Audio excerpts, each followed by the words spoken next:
Hey, capitano.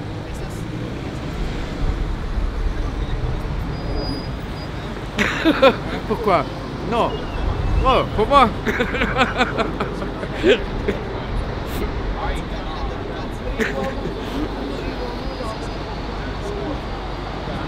Bon, normalement, tous les soirs, je lui donne une cigarette. Pour lui, c'est une valeur. Il n'a rien. Il ne possède rien. Non, je lui redonne. C'est un petit geste qui ne m'a pas coûté grand-chose. Mais moi, je sais très bien, si moi, un jour, j'ai besoin de quelque chose de lui, il va m'aider. C'est comme ça, la vie, ça va. Il veut que tu gardes. Oh mon Dieu.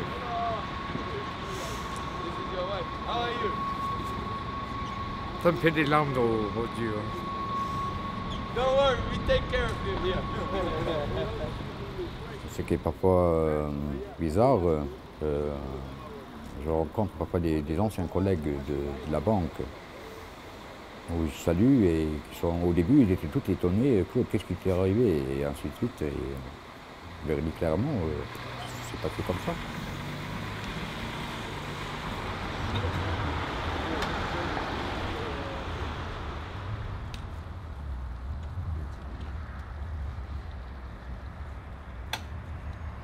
Il y a une liste de personnes qui sont inscrites à la VAC. Donc on ne peut pas, si on a de la chance, on arrive à entrer sans être inscrit. Mais c'est mon assistant social qui m'a organisé à la VAC, que lui il avait tout préparé. Et également il m'avait fait une copie du contrat de travail, parce qu'il y a une séparation à la VAC, ils font la différence entre travailleurs et non-travailleurs. Et les travailleurs, c'est un dortoir qui est plus calme, comme tout le monde se lève déjà tôt le matin, et ceux-là, ils restent calmes, ils veulent seulement dormir, c'est tout. Tandis que dans l'autre dortoir, il semble qu'entre-temps, c'est devenu le chaos total.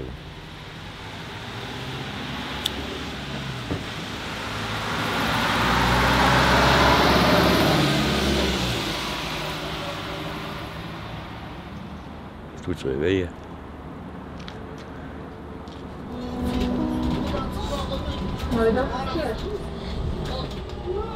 Ah, ici, dans le coin, j'habitais pendant 2 semaines. J'étais ici à l'auberge de jeunesse, à Clausen.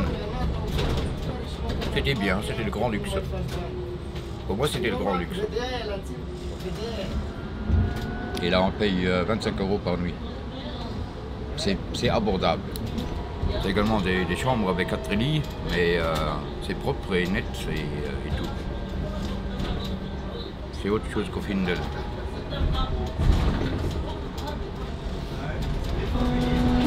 Dès que moi je vais avoir ma retraite, je quitte le Luxembourg. C'est sûr et certain.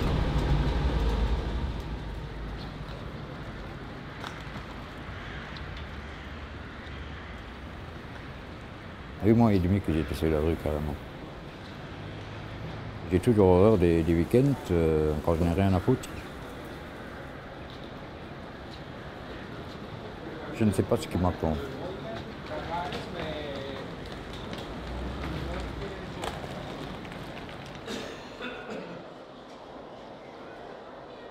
En 2006, là j'avais un salaire net comme célibataire de 8 300 €.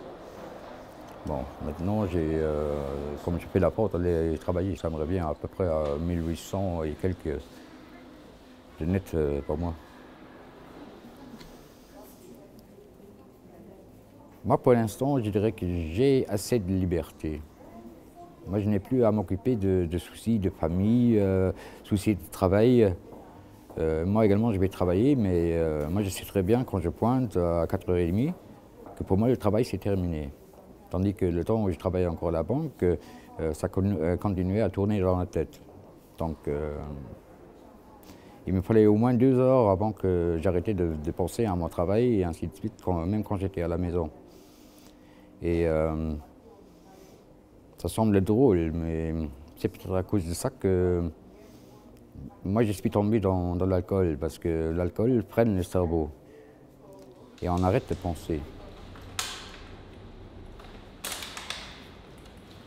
Parce que d'une certaine façon,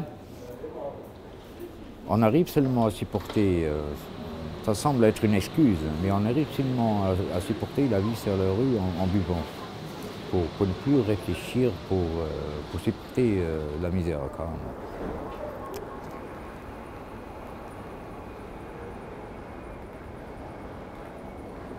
J'étais toujours un peu plutôt le mec solitaire. Ce qui m'a déjà causé beaucoup de problèmes, mais ce qui m'a également fait du bien. C'est à partir d'un certain moment dans la vie où on commence à construire des murs autour de soi. Et c'est également ça, c'est que le psychiatre au CHNP, M. Bauer, de nouveau,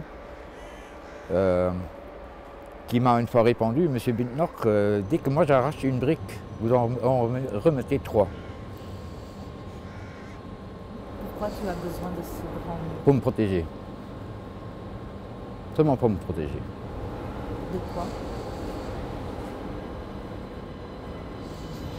Parfois que quelqu'un ne puisse pas réussir à savoir ce que je pense réellement.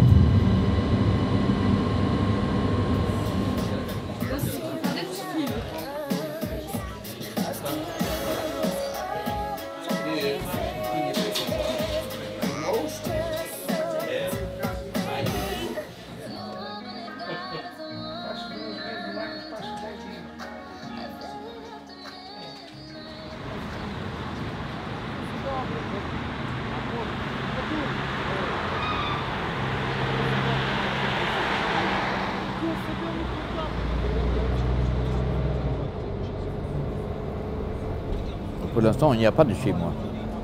C'est ça le problème. Donc, moi, je suis plus content le temps que je suis au boulot que le temps que je passe à la vague. C'est sûr et certain. J'y vais uniquement pour dormir et c'est tout. C'est vraiment à cause de ça que le week-end, normalement, je quitte déjà très tôt de là-haut et que je ne veux pas y rester là-dedans. Il n'y a rien à la vague. Il n'y a que des lits et il y a quelque chose à manger, c'est tout.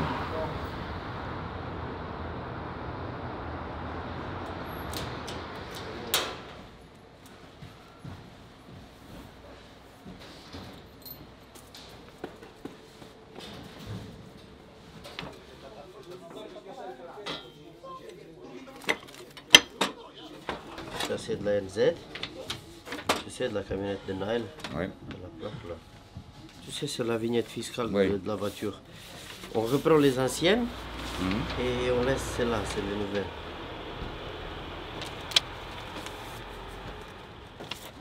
C'est lundi. C'est lundi, oui. Toutes les semaines, il y en a une. Toutes les semaines, il y en a lundi. Oui, toutes les semaines, c'est grave. Hein? Mais heureusement qu'il y a également un vendredi. Hein?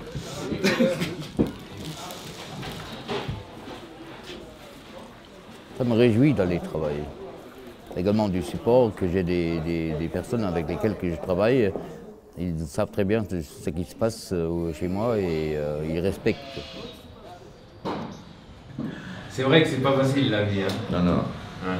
Mais ça va, toi t'es là, tu résistes. Ouais, C'est ce qui compte. ça marche. Hein. Ça marche. Toi, moi je trouve que c'est quand même indéniable. Tu travailles, tu n'as pas de maison, mais tu es toujours là. Et t'es à l'heure. Je me demande. J'étais une seule fois que j'étais en retard. Là, j'avais oublié de sortir à partir dans le cashback. Mais il n'y a pas de foyer, de système urgent pour avoir la maison. Ça fait quand même un mois que tu travailles déjà. Tu as toujours un enfant. Et également, c'est là-haut au bac, moi je suis un des seuls qui va travailler. Hein. Parce que le reste, il traîne toute la journée sur la rue. Hein. Il n'y a pas d'autre endroit où tu pourrais être en fait. Moi, écoute, hein. Yo, tu vois quoi? Là? Pourquoi? Ah, monsieur Élevé des Grands, ça c'est le numéro 8. Le plus grand. C'est marqué, c'est marqué toujours en bas. Moi j'ai eu la grande chance d'avoir mon travail. Mais il y en a d'autres qui ne l'ont pas. C'est la faute à eux-mêmes. Ils viennent ici au pays, ils croient qu'ici c'est le paradis, on peut vivre comme ça, sans rien foutre et que ça passe. vais demander son nom. Et là, c'est le cercle vicieux, comme on appelle ça, hein, qui commence. Si on n'a pas d'adresse, on n'a même pas le droit à l'RMG.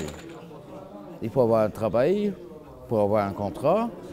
C'est pas que si on passe la vie sur la rue ou comme on voit, on n'a même pas le droit à l'RMG. Ça ne va pas, ça ne passe pas.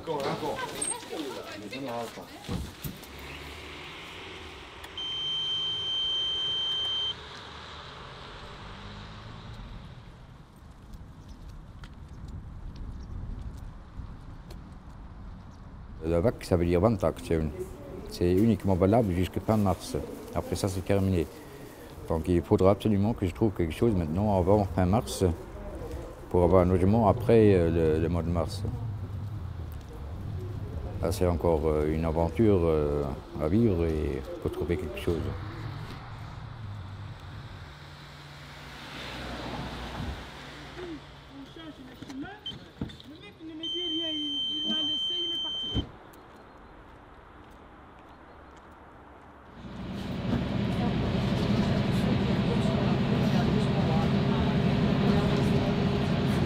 Il y a une chose que je regrette, c'est que j'ai perdu mon père quand j'avais 13 ans. Et mon père, c'était comme un copain pour moi. Une seule fois dans toute ma vie, il m'a foutu une baffe. Il avait raison.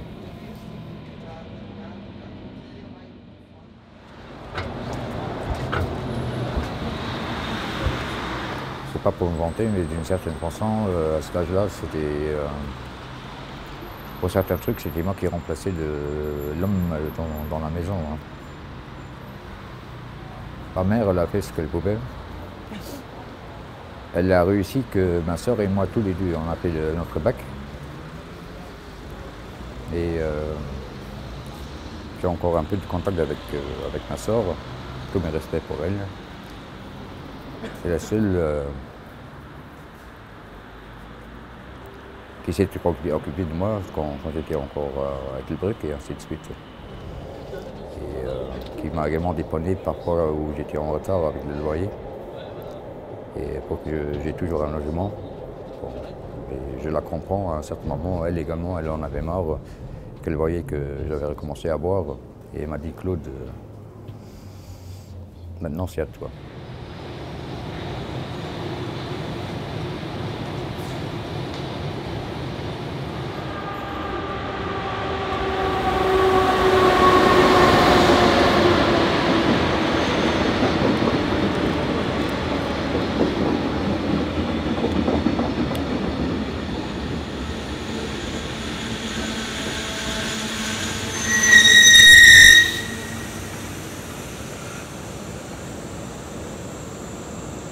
Ma fille, quand je l'ai vue grandir, on passait beaucoup de temps ensemble. Comme ma femme, elle était infirmière, elle travaillait en shift. Et là, en plus, elle travaillait pratiquement tous les week-ends. Donc là, j'étais toujours tout seul avec ma fille. Et j'étais parti tout seul avec elle aux Seychelles. Et là, elle avait combien, 8 ans, 9 ans, quelque chose comme ça. Et ça, je vais toujours me rappeler de ça. Hein. Elle avait trouvé une copine allemande. Et elle me présentait, vous savez comment? Puis-je te présenter mon papa, Indiana Jones. C'est vrai. Mon papa, Indiana Jones. Parce que je faisais toujours les choses le plus impossible.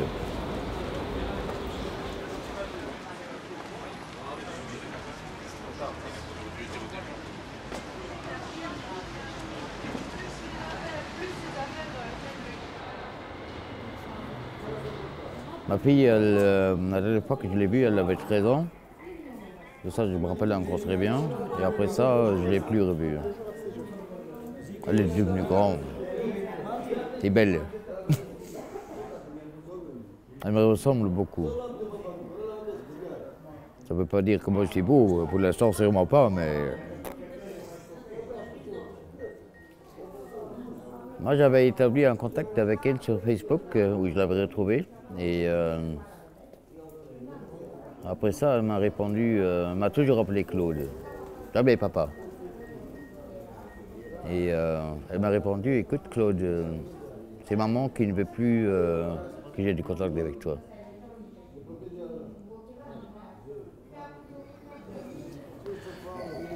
J'ai arrêté. C'est à ma fille.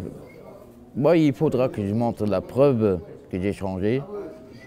Et après ça, je vais faire un réessai. Mais d'abord, il faudra que je lui démontre que moi, j'ai changé. Avant ça, j'ai pas de chance. Hein. Tu veux changer? Ouais. Bah, je suis en train de changer. Je dirais en tout cas.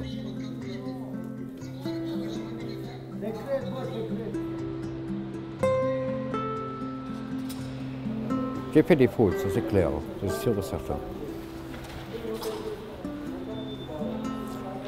J'ai fait des fautes et j'avais le choix dans le temps.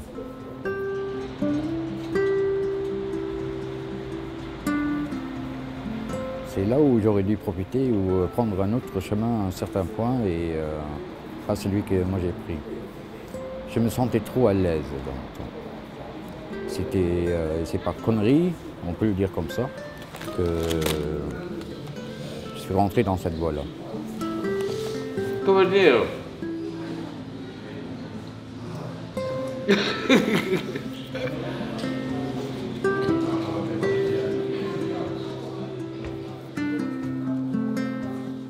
Je pourrais être bien à l'aise aujourd'hui.